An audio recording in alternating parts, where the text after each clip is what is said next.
Hello and welcome to PFL Chapter 2 Review. This is Part 2. Hopefully you had a chance to watch the first part. This will continue kind of where we left off and give you an idea of what to expect on the test and kind of what to be studying. And I hope if you're watching it, this actually gives you some good tips. So here we go. One of the things you're going to have to do on the test is describe good investments and bad investments and kind of be able to tell me the difference between the two. And so if we talk about good investments, we're talking about mutual funds. You should know kind of the ins and outs of mutual funds, what they are. Basically that we're pooling our money together or we're collecting our money together and purchasing a group of funds. Oftentimes a mutual fund will have hundreds of companies and maybe sometimes thousands of companies in one fund. So it's very diversified, and that's what makes a mutual fund a good investment. If we talk about some bad investments, we're talking about commodities for our class. And again, this is at the most basic level. We're not going to want at this level to be getting into commodities or worrying about future prices. We're not going to really wanting to get into CDs because our money is tied up. It's not liquid and the return is pretty low. We've looked up the price of CDs and we know that they're really not much more than just a money market account, and we can't get our money. And if we try to get our money, we end up with a penalty. So that's not good. So some examples up here of bad investments. I've got mutual funds kind of as a good investment. We may have talked about a few others. I don't want to go through this and give you all of the answers, but that should kind of give you a start as to what you should be looking at or thinking of. Moving on, let's talk about the KISS principle. And the KISS principle, of course, is keep it simple. This is probably best described as if you can't explain it to somebody else, a fellow 7th grader, a fellow 8th grader, or as an adult, you shouldn't be investing in it. Only invest in things that are understood and that you can explain easily. So keep it simple. That's kind of the premise of this entire lesson. Moving on a little bit, we've got some large cap, mid cap, and small cap types of funds. And when we're talking about these, cap, of course, is going to mean money. So our large cap is going to be large companies, big companies that have a lot of capital, a lot of money. There's nothing real fancy about these companies usually, but they're pretty steady and they have long track records, and so we want to have some large cap types of companies in our portfolio. Also though, we want to mix it up a little bit and get into the mid cap, and of course this means kind of medium. They're not the smallest companies, they're not the largest companies. They give us a little bit of variety, and we want to have some of that in our portfolio as well. Small cap, those growth companies, those aggressive growth companies that are growing fast and really hopefully for us producing increased value in their company. And so we definitely want some small cap in our portfolio to kind of spice it up, liven it up. This tends to kind of go up pretty quickly, but it also tends to kind of go down pretty quickly. But if we're diversified in large cap and mid cap as well, we're probably okay with that. We've talked about where you can go to get these types of things, and we've said that Vanguard actually has a mutual fund that's called Large Cap Mutual Fund. They have a mid cap mutual fund. They have a small cap mutual fund. So if you want to go exactly by the book, you could put 25% of your money into each one of those funds, and then the last little bit, of course, would be international, and that would be overseas company. But you could do this. I talked a little bit about how I have it set up, and that is the total stock market, because the total stock market already has large cap, already has mid cap, already has small cap kind of built into it. So if we're really talking about keeping it simple, you really don't need to come up with large, mid, and small cap funds. You can just take care of all of those with one fund, and that's the total stock market. But for test purposes, you should know the difference between large cap, mid cap, small cap. You should also know that they have different names, and we talked about the small cap being aggressive growth. We talked about mid cap being growth funds, and the large cap being the growth and income funds. So you're not sure at this point which way I'm going to ask you. Am I going to ask you large cap questions, or am I going to use the term growth and income? So know both. What to do if you're losing money in a mutual fund? This is an interesting question, and adults kind of struggle with this sometimes too. But we are kind of teaching here a buy and hold philosophy.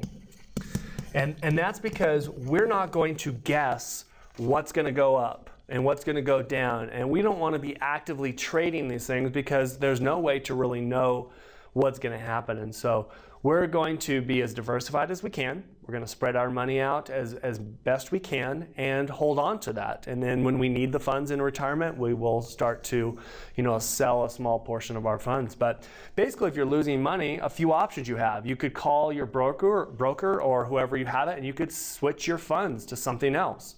The problem with that, of course, is that once you've sold your funds, you've locked in any losses that you had. There's no way that you can get those losses back from that particular fund because you are now out of that fund.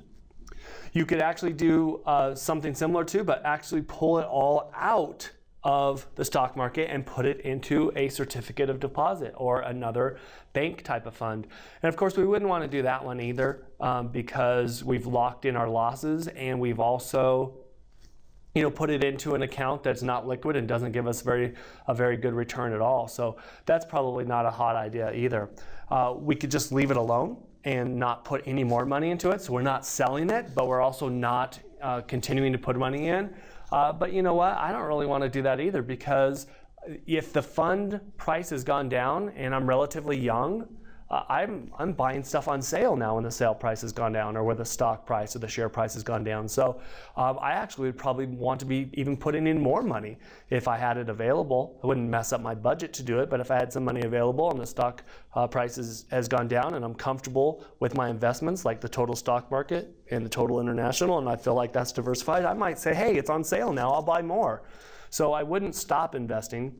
Or maybe one of our last options, and probably the best option, is to leave it alone and continue to invest the money into the fund. And that's kind of what I was referring to in the last little part where, I am comfortable with the total stock market. I am comfortable with the total international. And when they go down and I'm still young and still contributing, those are sale prices to me. So I'm going to not sell and I'm going to continue to buy because I'm getting a better price. So what to do if you're losing money in a mutual fund? For us, we're gonna kind of just buy and hold, and that's gonna be our philosophy. Now, you're gonna meet people along the way that are gonna have different philosophies other than this, and they're gonna tell you maybe you should be doing something different, and maybe when you get a little bit more skilled in personal finance, you can do some of that, but for our purposes, this is how we're going to address it. On the test, several things about the risk-return scenario. First off, the ratio. As your risk goes up, we sure hope our return goes up. Otherwise, we're not doing it right, or why would we be giving up that much risk if we're not going to get the return? So the risk-return ratio, there are several questions on that, be able to explain it. And then you should probably give some examples of maybe a continuum, meaning if we're at the lowest part, like no risk, what are some examples of no risk type investments? And really, it probably wouldn't be an investment if it was no risk because we wouldn't be getting any return. But think about kind of the no risk on the left side and then super high risk over here. Very high risk. And maybe we say day trading as our example for this super high risk. But don't forget there's other stuff kind of in the middle that's not super high risk, not super low risk. And you should be able to come up with some ideas of investments that are in these kind of areas where they're more risky than having it in your pocket, but there's more return. But they're not quite as risky as being way up here. So CDs and mutual funds and single stocks and commodities and futures and those types of things, where do they all fall through here? So kind of keep that in mind and maybe do a practice at home. Okay, I think that maybe a CD is right here, and I think that maybe a little bit more risk is maybe a mutual fund or something like that. And you can kind of go through and make your own chart, but have some idea of what you think examples are of the amount of risk and what kind of return you're going to get, because you're going to see some of that. And I guess I'll piggyback on that before we go to the next slide.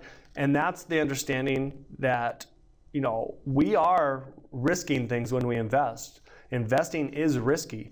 If you're way down here at the no risk, there's probably zero return. So, one thing we need to understand as we leave this lesson is that you've got to take some risk in order to make some money. A couple other things that we've talked about, or that you probably might see on the test. We talked on the last one about savings and investing.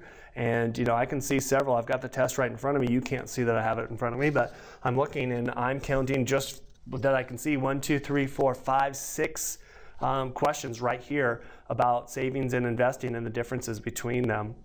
You don't need to know too much about viaticals. There's a question on there that has viaticals as part of it, but remember viaticals is buying the beneficiary position of somebody's insurance, and it's very risky. It's kind of it's got a lot of fraud with it, and so if we were to go back to our very first slide, which I believe I can access it, we can probably find that a bad investment, we would talk about viaticals. So viaticals would probably be listed here too. I think that's about it. I think we've kind of covered most of what you can expect to be on the test.